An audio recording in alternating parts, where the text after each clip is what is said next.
So, I just got an email from Arbortech saying that they showed my recent power carve table video to their CEO and that he loved it.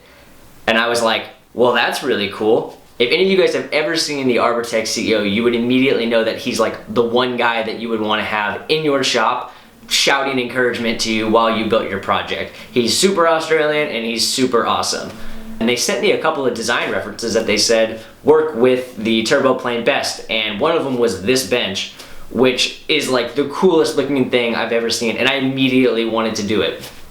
So that's what we're gonna do in this video. I haven't designed it. I have no idea how I'm gonna do it. Well, I have some idea on how I'm gonna do it, but it's gonna be really awesome. I'm really excited to build this one. So let's do it.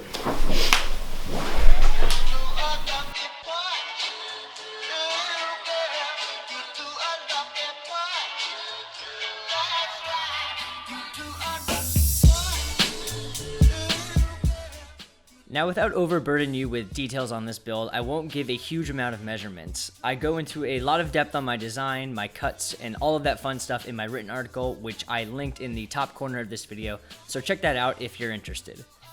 So for my project, I'm using only Douglas fir that has been kiln dried, and this bench is built much like a glue lom would be. It's many pieces of lumber laminated together, but in a unique three-dimensional shape.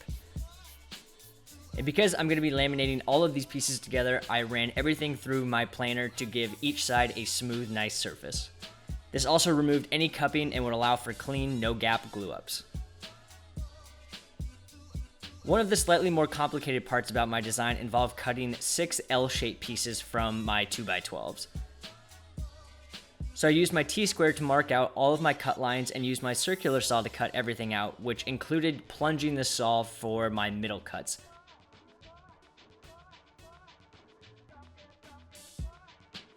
It left you with 6 pieces that looked roughly like this, and again, all my designs are in the written article for more details. Next up were my glue-ups, and I laminated all my pieces together in a similar fashion.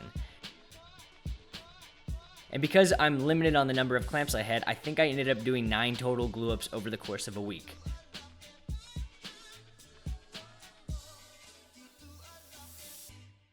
First, I glued up all 4 of my legs as such, followed by the middle bench seat, which required every clamp I owned. And finally, the L-shaped backrest, which could then be all combined to form my final raw bench. Alright guys, so this is the final raw shape of the bench. It basically is one really complex glue lom, but it's time to carve it down to its final shape, so let's get to it.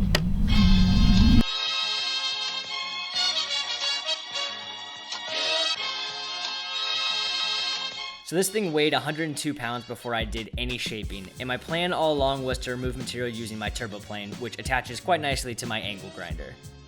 Before carving, I used a Sharpie to mark out what I wanted my rough shape to look like, and then I got to work. Now this is obviously sped up, but the thing I'd like to point out is that the turbo plane does remove a heck of a lot of material very quickly, but not so much that you need to worry about overdoing it. It's very easy to control, and you really are in command of the tool when it comes to sculpting and shaping. And unlike the Lysum table that I built last time with the turbo plane, which I will link in the description in case you guys want to see that, I really enjoyed being able to actually maneuver the tool into all of the corners I needed to hit without any hindrances.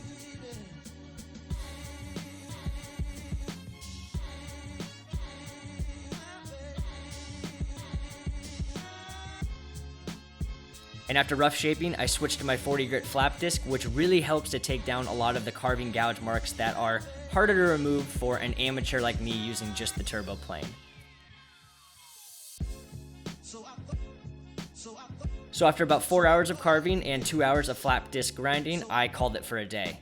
And I was pooped. But the bench was looking great, and the end grain to edge grain stuff in particular looked fantastic. So I picked the project back up a week later and decided to remove about 5 more pounds of material just to thin the profile out a bit more, which was then followed by another round of flap disc smoothing. I then moved on to orbital sanding at 80 grit, followed by hand sanding at 120 and 220 grit, which also included a wet sanding at 220.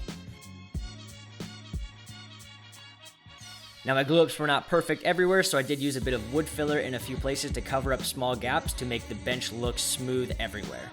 And I honestly don't know if I could have avoided this process, so don't feel bad if you run into these types of mistakes when you do your glue ups. Sanding it down was quick and easy, and the result was looking great. Now for a finish, I'm using natural Danish oil, again just to highlight the beauty of the wood without covering it up or making it so you can't still feel the grain. And of course, as always, I loved seeing the colors pop.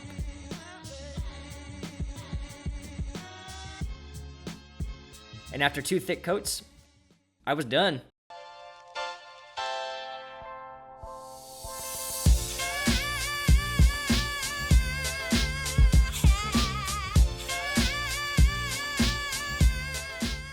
Now currently I haven't sealed this project with any sort of waterproof sealer. It will be an indoor bench, but also will be subject to a lot of moisture and temperature changes, so what I'm gonna do is let it sit up in its final home in the mountains for a few months and just see how it holds up, and then make my final call on whether I want to do it or not.